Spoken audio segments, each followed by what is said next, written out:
కృష్ణా జలాలను తీసుకురావడంలో గత 35 సంవత్సరాలుగా విఫలమైన చంద్రబాబు నాయుడు 7 సార్లు కుప్పం నియోజకవర్గానికి ఎమ్మెల్యేగా ప్రాతినిధ్యం వహించి అంద్రినీవా కాలువ ద్వారా కృష్ణా జలాలను శ్రీశైలం నుండి తీసుకురాలేకపోయిన చంద్రబాబు నాయుడు ఈరోజు నేను అన్నీ చేసేశాను అని ప్రగల్భాలు పలుకుతుంటాడు. కానీ ఏమీ ఆయన చేసింది లేదు. ఆయన వల్ల ప్రజలకు ఒరిగింది కూడా ఏమీ లేదు. వైఎస్ జగన్మోహన్ రెడ్డి అధికారంలోకి వచ్చిన తర్వాత అంద్రినీవా సుజల స్రవంతి ప్రాజెక్టును వైఎస్ఆర్ గారు ప్రభుత్వంలో స్టార్ట్ చేస్తే చంద్రబాబు నాయుడు 7 సార్లు ఎమ్మెల్యేగా ఉండి కూడా ఆయన కుప్పానికి ప్రాతినిధ్యం వహిస్తూ కూడా కుప్పం ప్రజలకు శ్రీశైలం నుండి నీళ్లు తీసుకురాలేకపోయాడు.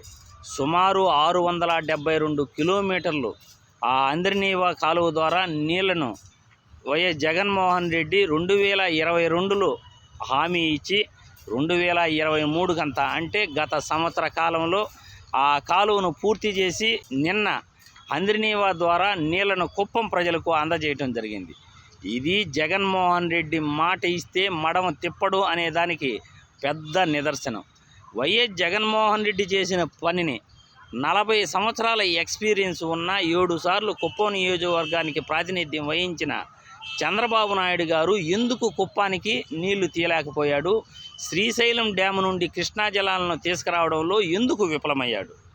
పదే పదే నేను అభివృద్ధి చేశాను, నేను సంపద సృష్టించాను, నేనే అంతా చేసేసాను అని చెప్పుకునే చంద్రబాబు అబద్ధాలు చెప్పటం, ప్రజలను మాయ చేయటం తప్ప ఈయన ఏమీ చేయలేదు, ప్రజలకు ఈయన వల్ల ఒరిగిందేమీ లేదు అని ప్రజలందరికీ కూడా ఈ వీడియో ద్వారా విజ్ఞప్తి చేస్తున్నాను.